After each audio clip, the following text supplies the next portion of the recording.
Hi, it's Marisol, your rebel guide to living a life of freedom abroad, bringing you an episode of Roaming the Now, where entrepreneurs, coaches, and mentors come together to give you a behind the scenes look at the real and raw experience of setting out to a new country and building a life and business abroad.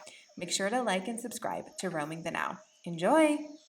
Hello, and welcome to this episode of Roaming the Now. Today's topic is really exciting as it is a first finally diving into this topic after, 30 something plus episodes. So it was about time. So, my guest on Roaming the Now today is Ali Mona, a seasoned adventurer in the area of global parenting. With 16 years in China and 2+ years in Mexico, Ali has embraced the challenges and joys of raising her four daughters, aged 13 to 7, in diverse cultures. One of her daughters is adopted, adding a unique dimension to her family's multicultural story. Ali offers valuable insights into the intricacies of parenting abroad. Her candid perspective and rich storytelling make her a relatable guide for fellow parents navigating the complexities of raising kids in different corners of the world. That's So, me in a nutshell. so with that being said, a really juicy topic for today that I'm like finally happy I have a guest who is a parent that has like followed through the full way. Is Yeah. what are the pros and cons of bringing up a family in another country? So, Ali, I'll let you take it away. Yeah, thanks for having me here. I'm super excited. I love sharing this story because I think as parents, there's a lot of fear of, am I making the right decision for my kids? How is this going to impact them? And we see this all the time when you've been abroad almost half my life. I'm almost 40 and I left the US when I was 21.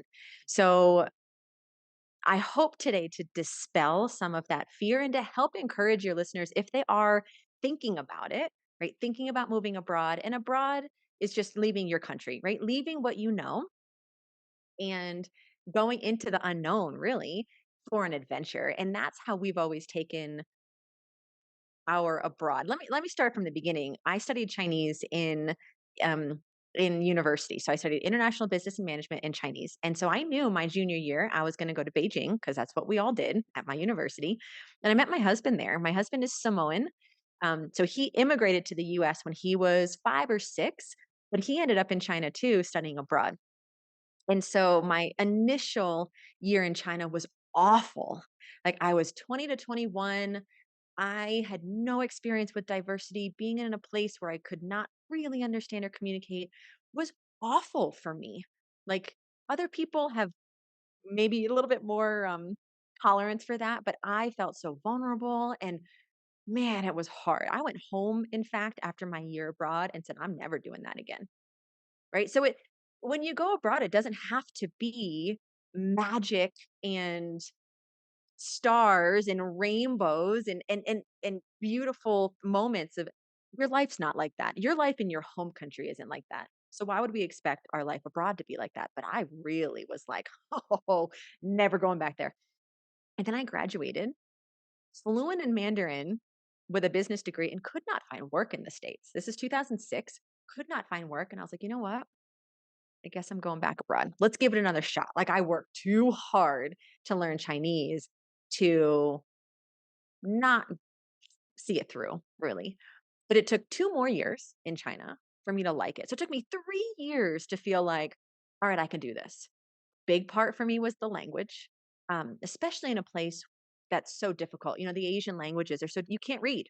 Unless you learn it, you can't sound them out, you know? So, big part was mastering the language and the culture. And then we got married in '08, and I was like, "I don't wanna leave. I don't wanna go back to the States." I had kind of been bitten with the abroad bug, right? The international bug. And I thought, gosh, if we just go back to the States, we're just gonna go back into white picket fence land and no adventure. It just felt like there was no adventure going back home, right? And I love that when you're abroad, every day presents new joys and new challenges, right? And so I asked my husband, I said, well, would you be willing to get married in the States and then come back and live in China? And he actually, to my immense surprise, said yes. And so I chose Shanghai as the city originally for us to move to because it's easy. As far as China goes, big cities, they've got the resources, they've got English speakers, it's easier to set up than if we were to end up rural, which is where I was for 2 years on my own. And We moved with like, I think $1,000 to our name and no job and no home. But I spoke Chinese. So that's not really fair to say, wow, so I speak the language. So it was not a big deal. We found a home. We worked nonprofit first for a couple of years. And then we started to have a family really early on. And we wanted to do that. We got married early. I was 24. My first kid was 26. I wanted my kids young because I wanted the energy to raise my kids. We knew we wanted a big family. Originally, we started at 6. My husband would still love 6. However, I'm done. Um, 4 is good, right? And had kids pretty quick, right? 26, 28, 32, and then also adopted a little girl that same year of 32. So my 2 youngest are 6 weeks apart. One is biological, one is adopted from China, and they were really raised as twins. Um, but raising kids abroad, here's what it does. Well, here's what it has done for my girls. I'll tell you a story that I still remember exactly where I was because it just blew me away. And there's been these moments in our journey where it's been like, is this still the right decision? Is it still the right decision? And this is one of those moments that was like, yes, we're still making the right decision. My eldest girl was maybe 2 at the time, 2.5. Um, and we were meeting a new friend. And so we were having someone over for dinner. Because in China, when you meet a stranger, you're like, "Oh, hey, you're foreign. You wanna come for a meal?" Seriously, like, that's just what happens, and then you go home and you try to do that, and people are like, "You're weird."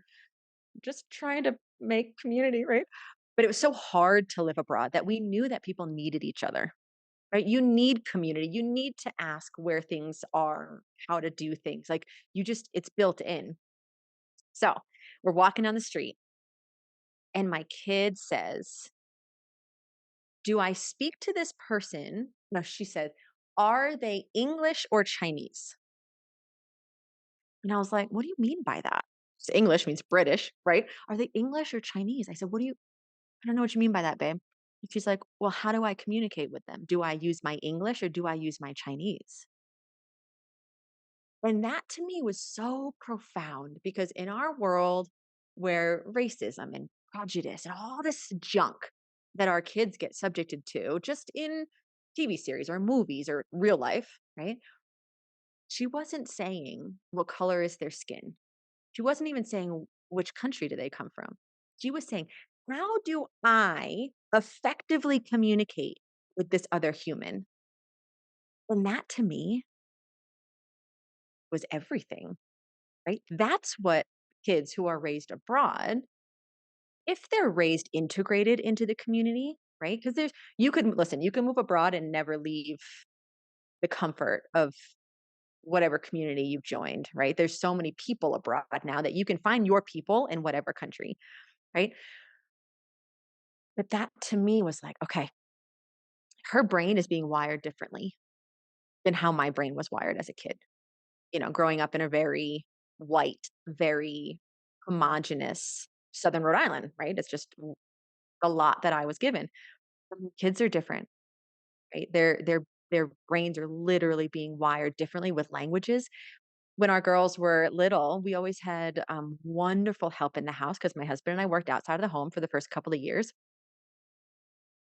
So they learned Chinese natively, right? Then they went to Chinese preschool, right? Because we wanted them to learn Chinese natively, right?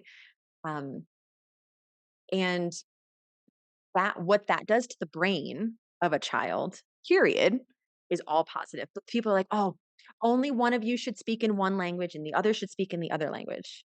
And that originally was the thought process of the kid's brain is going to get confused, but now it's been debunked. Now kids grow up in trilingual homes and they're just fine, right? They're just fine. But more so than language fluency, I think cultural fluency has been one of the biggest gifts that my kids have been given being raised abroad. They can walk into a room and they can feel a room, not because I think they're naturally empathetic or empathic. I think it's because they've learned when they didn't have language to use different senses, right? And different abilities to feel it out, right? To read a room, to read people, and those are the benefits that I think have been the biggest the biggest for them when they were little and learning their languages. Yeah, definitely. Yeah, I've heard that myth too around how like, oh, one person should speak this language or one person should speak like that language. But I realize like, no, kids like brains are still developing and are just like so capable that like you could speak, to three, four different languages and as long as a child is using it actively in a way that they understand it, it sticks really little kids. Yes. Like when we think about children, what is the specific age? I forget. Is it 0 7. 7? There's 0 to 7? Really? Yeah. I was gonna say 5, but no, I think 0 to 7 is really, like, the time when, like, you want your children to learn another language, like, go for it. This is the time. Yeah. Don't hold Yeah. back. Um, I wanted to touch on something, like, and ask you, um, because I get this question a lot, Mm. like schooling, because Mm. obviously, you and your kids have moved around, right? And it sounds Mhm. like they've always been really integrated, which I really commend you for, because as you said, there are a lot of people who move to expat communities, but they're English speaking expat communities. So I'm kind of like, okay, but you're not like integrating with the culture, you know? So I really Yeah. commend you for prioritizing that and also allowing your kids to experience that integratedness because I think you really nailed it. Like they when you have that awareness of like not everyone is on the same page as you, like you need to adapt to the room, like that is a skill that is going to help them like forever. But a lot of people ask me around schooling and like when you Mm. decide to move, right? Because there's the whole idea that kids need stability and people associate with that with like being in the same school for like, what, how long is it? Almost 18 years. Yeah, 12 to 14. Schooling's an interesting topic because every country is different. So in China, an expat cannot go to a local school. There's different tiers. There's international school, local school, bilingual school. Bilingual allows foreign passport holders, local does not. Bilingual, if your kid cannot speak Chinese, will be impossible. The schooling there is so intense. Even Chinese kids have hours and hours of tutoring at night just to complete their homework in this middle section. So most expats go to international school. International schools, there's either bilingual international schools where half the day or half the class is, tag team taught, or it's taught in English and with a Chinese class. Yeah. So when my kids were in Shanghai, they started at local preschool, so all Chinese all the time. And then for kindergarten and let's see, my eldest moved in kindergarten, my second moved in preschool 3 because okay, here's another complicated thing about a lot of foreign um, international schools. They're super expensive. So in China, one kid per year was between $35,000 and $55,000 starting at age 3. So most companies paid for that, right? In fact, you would not have found an expat family who was contracted over for work that did not have schooling in their education because it was something it's too prohibitive. I have 4 kids. You can imagine, right? So when my husband worked at an international school and had contracts or had spots in his contract that allowed for our kids to go. Without it, it's a huge factor. Now, if you work at an international school in Europe, for example, you might not have education tuition in your contract because you can go to local school. So you got to look at what the schooling options are where you want to go. When we moved to Mexico, so here's what happened with this insane move. We were in China 16 years. I was in China 16 years. My husband 13. My oldest moved when she was 10. So all of my life, all of their lives, my girls were in China. American passport holders, but I don't even think my 7-year-old, my youngest, had ever even stepped foot in the US before she was 5. Like insane, right? I know. It's expensive. 6 flights from China is expensive. It's another thing you need to consider and factoring when you're moving. Like how important is it that you're home for Christmas? How important is it that you're home for school holidays or because it gets pricey? Well, China, we made it through pandemic round 1, pandemic round 2. It got too squeezy. And so I used to host a podcast about life in China, and I would interview expats about life. And you'd always get the occasional expat that just was miserable being there. Miserable. Not a just, this would be me my first 3 years, right? Just miserable, right? And my thought was always like, gosh, you're choosing to live here. Like, you can just go home, right? Like, if you don't love it, go home. Well, those words came to bite me in the rear end when I was like, gosh, all this government restriction, all this, like the change of lifestyle was like, I can't do this anymore. And so it became time to stop being that complaining expat and to move on. But because of timeline stuff, we had to do that. We had to sell everything, rehome our precious doggy because we couldn't bring her in 3 weeks. We left our entire lives in 3 weeks. And here's another example of what children become and how resilient they become when they're raised abroad. We had gone to our favorite hot pot place and it was the last time we were going to go. And I just was having all these lasts, like all these lasts that we did not intend to have. And so I was a mess. We were in the taxi. My oldest daughter, she was 10 at the time. Um, and I was just crying and sobbing. I could not hold it in. And she looks at me, 10 years old. She rests her head on my shoulder and she goes, Mommy, we're going to be okay. It's all going to be okay. Mexico's going to be wonderful. We're all going to be okay. That's coming from my 10-year-old, and she was right and she meant it. And so when we moved here, there's a couple of things that were important to our family. And your family, you need to sit down and figure out what's important to you. My daughter was born with congenital heart disease. She was born with half of a heart. She needs a good medical team. So we had to ensure that we could have access within an hour of a good medical team. Secondly, we had to figure out the schooling, right? My kids did not speak a lick of Spanish. What is available for schooling, right? And we live in a small city. There's 200,000 people here, which is small. Um, we used to live in 23 million people in China, right? So 200,000 people, not tons of expat families. There is no schooling in English here. There's none. And so we made the decision to come anyway and put them in school in Spanish full time. It's not even like there's Spanish as a second language support because my kids just don't exist here. Right? So they came in. We moved in the summer of 21, still middle of the pandemic. They came in not only not speaking any Spanish, having to wear masks every day. So, and their teachers were masked. So you can imagine hearing the language like this, not being able to even see the teacher's mouth. Like so much of language acquisition is how you move your mouth. Can't see that, can't speak clearly, suffocating, anxiety, right? My kid came in sixth grade, right? My oldest, sixth, fourth, and kindergarten. Kindergarten, whatever, they'll be fine. But sixth and fourth, you're learning curriculum. You're not just learning the language. So my eldest had anxiety attacks for like the first 3 or 4 months, wicked anxiety attacks in school. Um, my second in fourth grade, her teacher on exam days would keep her in from recess and translate using Google Translate, would translate every single test question and would allow JoJo to respond in English and translate the answer, right?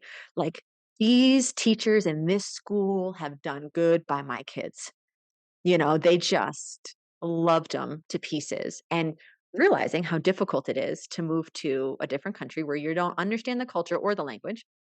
You don't have a native speaker at home, right? To help you with homework. You can imagine as parents, I've got 4 WhatsApp groups coming at me with multiple messages every day that have to go into Google Translate, right? Like it's a big commitment on everyone's part when you decide to move abroad, especially in the language that if no one speaks it. Now, 2 years later, my kids are fluent. It drives me nuts. I'm like, I should have gone to kindergarten and I just go to um but they're fluent and Spanish is becoming a language in the home. Which I think is super interesting because in China, they were educated in English. They could all speak Chinese, but Chinese was not a language amongst them, like just the girls. I would speak to them in Chinese and, I, our helper, lovely, lovely. Oh, I miss them. They would speak to them in Chinese, but it wasn't a language between the four of them. Now it is. And the cool thing about that, so my husband is Samoan, he speaks a bit of Samoan, but we have Chinese, English, and Spanish in the home. And so we always have a bit of a secret language, which is really fun, depending on the context. Um, but if you've not done it, it seems if you've not moved abroad, if you've not exposed your kids to different whatever, if you've never been in a place where you don't speak the language and have sat in that discomfort, for years sometimes, um, it's super scary. But we're not alone. Like, I met a Chinese mom who's a professor at the university here at gymnastics, and she invited us over to her home to celebrate a Chinese holiday earlier in October.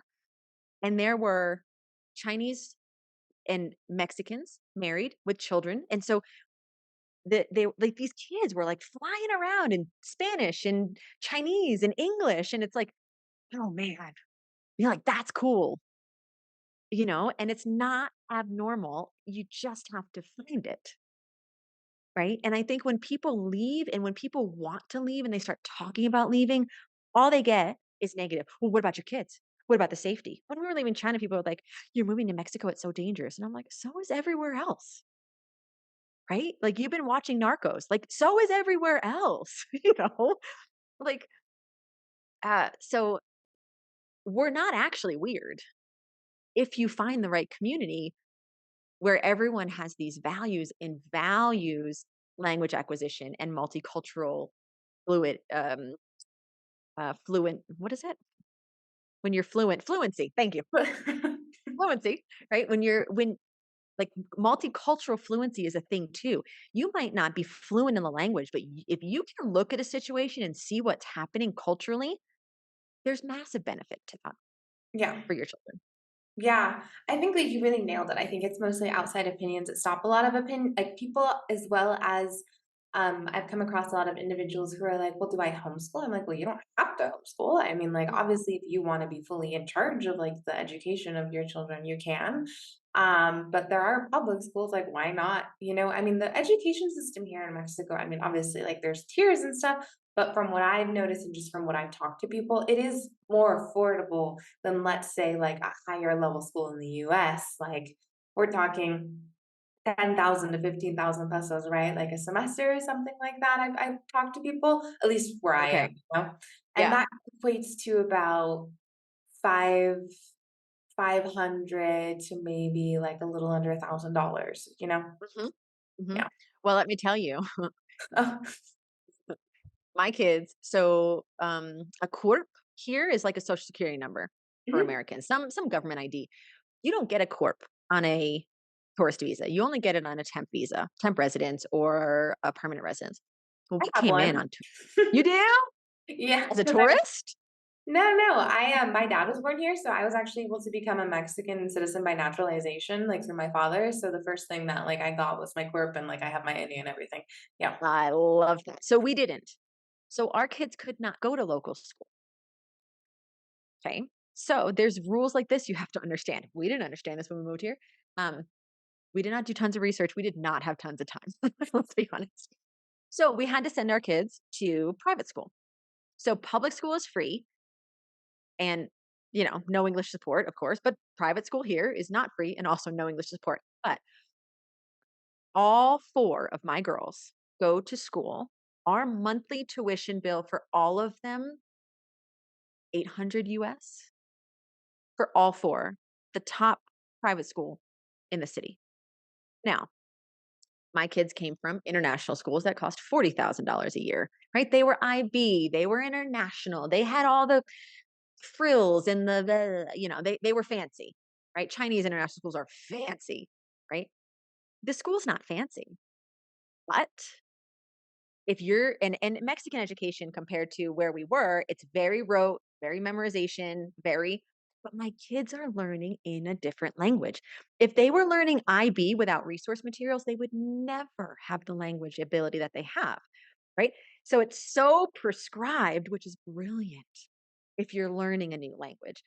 The other thing that I think is such a benefit to making the decision to put your kids in hard positions, like we intentionally knew we were putting our kids in really positions.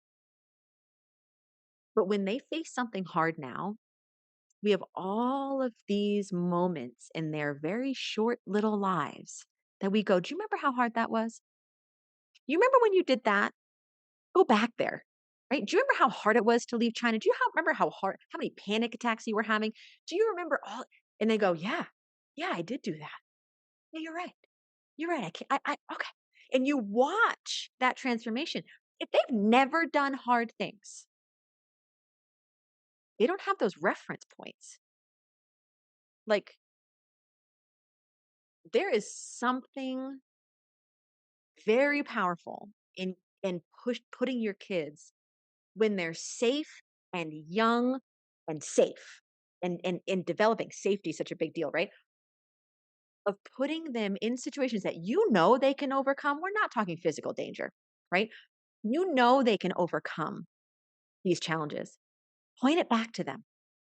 You did that. You can do this. I do it to myself, right? You did that. You can do this, right? And that's such a benefit of intentionally putting your kids and pushing them to their max. I mean, these kids sometimes have been pushed to their max, right? But so have my husband and I. We don't shy away from hard things. And that as a culture, you mentioned before leaving the family, right? Our family, the family unit has always been home. Doesn't matter what city we live in. In China, we moved houses every year. I moved houses 16 times in China, 16 times because rents were insane, right? You get a nice place to rent. The next year it's up 40%. You're priced out. You got to go to another neighborhood, right? 16 times I moved. Our safety and security as a family is not in the physical house. It doesn't matter. Our safety, and nor is it in physical things, because when you move every year, guess what? You start to live real lean, not in physical things. It's in who we are as a family unit, right? And I know that we're raising kids who are going to leave us. Like, that's just, it's just the nature of the beast when you raise kids like we have. We're raising kids to leave us. But we're also raising, one of the tenets of our parenting, like the overarching goal of our parenting is to raise kids who, when they don't have to come home, they want to come home. They yearn for this family connection that we're spending so much time and energy creating.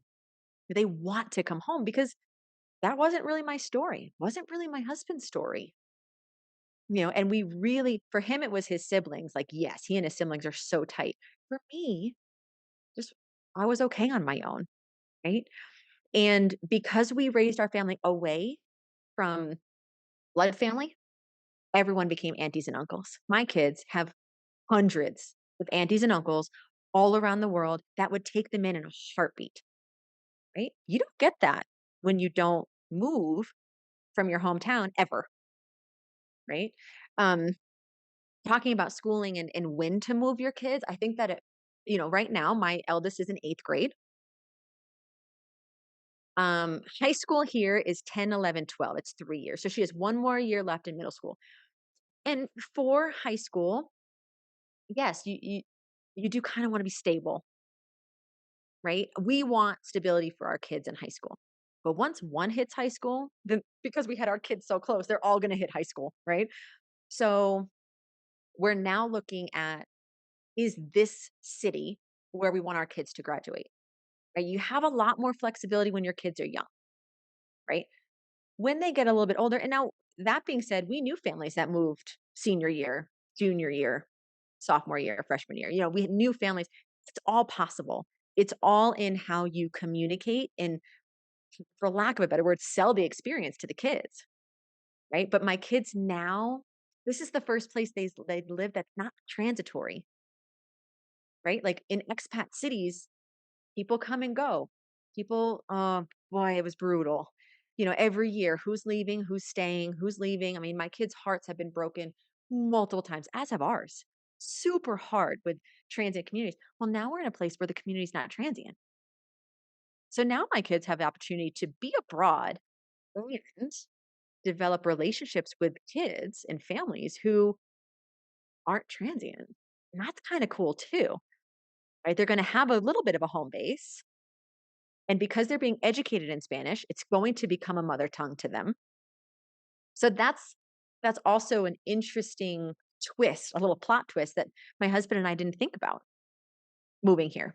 But they'd Yeah. get a bit of stability, you know, but still be abroad, which is kind of Hmm. cool. Yeah, no, it definitely is. Because I mean, I would definitely say that because you're in remind me where you are again? Guanajuato, I middle of was gonna Mexico. Yeah, I was gonna say, remind me where you are again. I was gonna say Guanajuato, but just in Yep. case. There's not a ton like when you're in Guanajuato, if you're in a pueblo like I am Malinalco, or even just like a place like Toluca, which is like right outside Mexico City, you're not gonna find a lot of expat communities. Like people are pretty settled. And I think that's because community and family here is such a big deal. It's like generations and generations. But I think that's cool, right? Like they've had this experience of like enjoying friends and community of the moment, right? And now they're going to see like the opposite of that. Yes. Yeah, they are. And the people that like these girls that my oldest is connected to, they are the sweetest. Like my kid's 13, my eldest is 13. There's still such an innocence here that, their cousins are certainly not experiencing in the US. Um, and there's a purity and an innocence that I didn't expect, but that as I'm raising daughters, oh man, it's a huge benefit that we did not expect. And it's not like they're sheltered, but they're again, that family unit matters. Kids aren't just left off to their own, like they're watched, they're cared for, they're parented. Yeah, that's Yeah. actually what I was gonna say. Kids in Mexico, Yes. like they're definitely parented, they're definitely watched. It's not just like, okay, go and do whatever you want. Like there's like Mhm. like tia or tío or abuelita or abuelito. Like it really is more of like takes a tribe, it takes a village, and I would Yeah, it does. definitely say that Mexico and like the culture here around family like really embodies it takes a village to raise a child. So this has been Mhm. so valuable. Thank you so much for coming on and sharing your experience. I would definitely say you're a seasoned adventurer. Oh, wait, one more season adventure. Really quick story because when we moved from China, my kids lost their Chinese. Oh, They lost it in 2 years. Remember, they're full Spanish emergent, and we didn't push it. They lost their Chinese. I was mourning, like, the sudden ripping out of my home. So I wasn't speaking Chinese. I wasn't cooking Chinese food. I just was like, something in my heart, like, broke and shut. But meeting this Chinese mom and being back in with the Chinese culture here in Mexico, which is just fascinating. It's like mind blowing. Um, my kids have started taking Chinese lessons online, 3 hours a week, each kid. And it was super hard in the beginning. Now they've like a month, 2 months in, and it's coming back. Right. And so my encouragement there too is even if you don't move, even if you want to stay in there's still incredible ways to introduce you and your family to other cultures, other languages. Yeah, I'm taking Spanish lessons online now too, right? And if my kids can't do a Chinese class, pop on and chat for an hour with the teacher. You have to model it as a parent. You have to model doing hard things if you expect your kids to do hard things. You have to model language acquisition if you want your kids to take language acquisition seriously, right? You got to lead from the front, not from behind. You got to lead, but it's worthwhile. The whole journey, all of it, even the ups and downs are very much worthwhile. yeah. It's interesting. The thing that I want to point out that you said was, like home for your family is more like when we're all together, like the family unit, right? It's not about the external.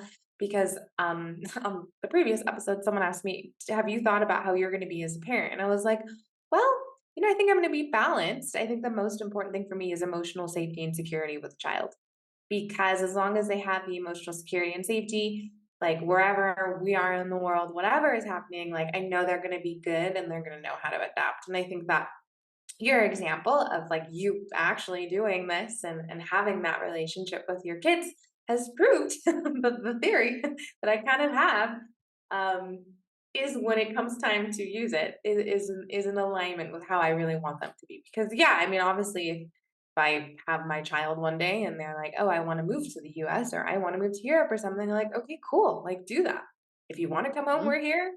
If you don't, then like, okay, not a big deal." I think it's Yeah. being And the yeah. importance as parents of setting up your life to, well, this is important to us. We know our kids are going to leave.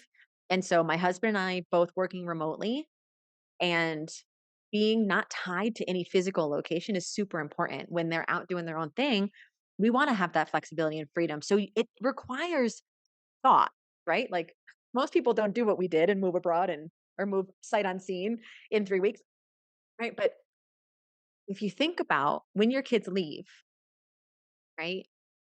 How do you want your life set up? Are you stuck in a job where you have 15 days off a year when you have 4 kids that are gonna be probably on 4 different continents, right? Is that enough?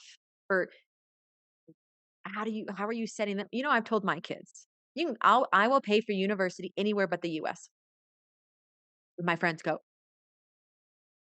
and I'm like, "Yeah. You know the university I live in a university town. This university, one of the best in Mexico, is $200 a semester. Mhm. Guess what? You can go there. You can cash flow that, Mhm. but I don't see it. So if you wanna do it, you can go to the States. I'm not paying for it."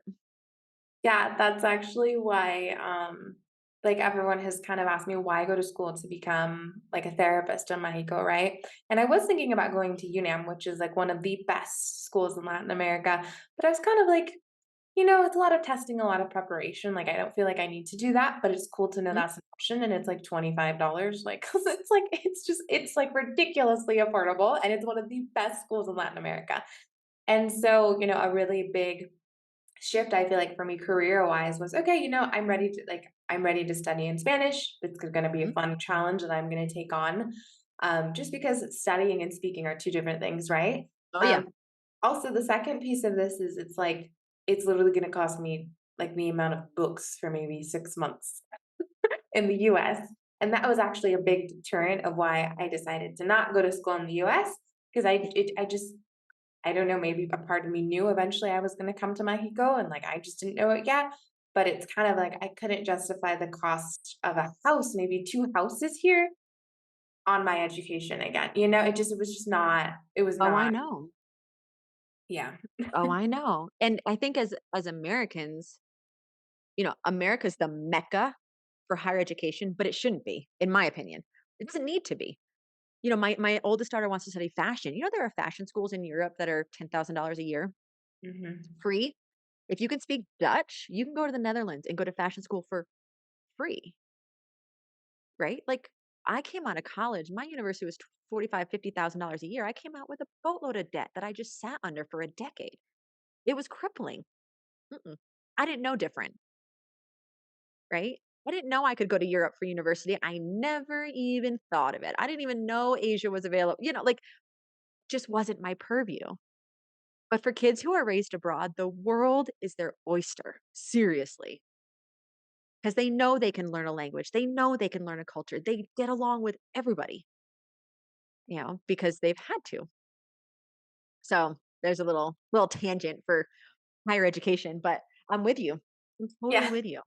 No, it's a thing. I mean, I've just, like, thought about it in my own experience, but also just in the future, like, no, I don't really think I wanna pay for anyone to go to school in the US, like, even me, the way I did my education, my tuition for the first 2 years of getting, like, those general education credits under your belt was paid for by the state because I did, like, a hybrid program, so I actually only paid for 2 years of university level school, um, but I've still that cost $50,000, and that was only 2 years. So imagine if I didn't get that government support because I did a hybrid program because I tested into it, like, I would have been walking out with $100,000. That's a Ugh, lot for a ugh, for ugh. general for a general bachelor's degree, especially when I think about just my friends who, um, yeah, they go to school in Europe, they go to school in France, top school is $1,000 a semester.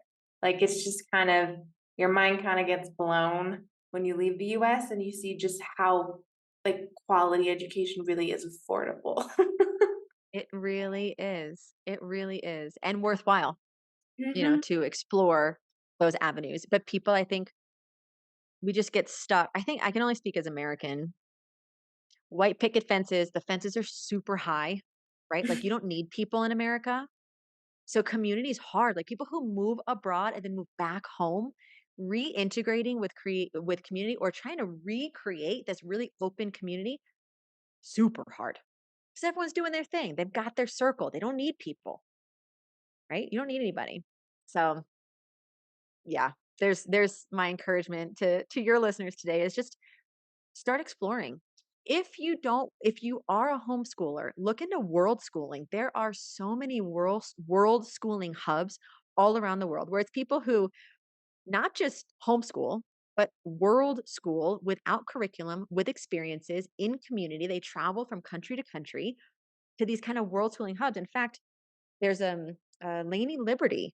Look her up, Laini, Liberty with an I. She lives here in Guanajuato and she does this is it world school or unschool? They're two different things. I think she does the world schooling summit and people come from all over the world to come and attend this summit because world schooling and unschooling is a really big thing here. And I mean, we met a family who has he must be 6 or 7 now. They're overlanding the entire world. The entire world.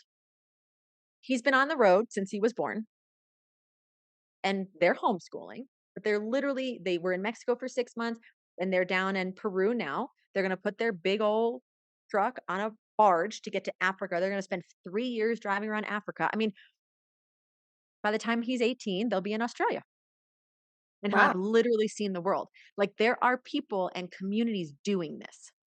Just Hmm. tap in. Yeah. There's a there's honestly just so many options. I think it's kind of just choosing your flavor of how do you want to be different and honoring that like that's your flavor. And being brave about it because you're going to face words from your family. You are. You Yeah. are.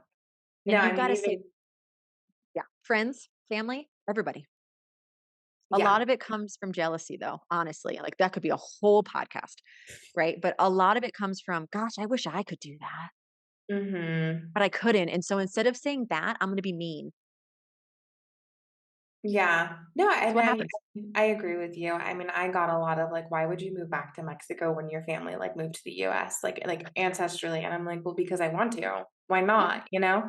And as you just said, you know, I do think it comes from a lot of just, well, wow, I wish I was brave enough to do that. And this is why I always kind of try to encourage people like you can be brave enough to do that. Just like how can you flex into being brave where you are right now to build that That's it. muscle so that you can make that move abroad or you can, do whatever it is that you want to do differently.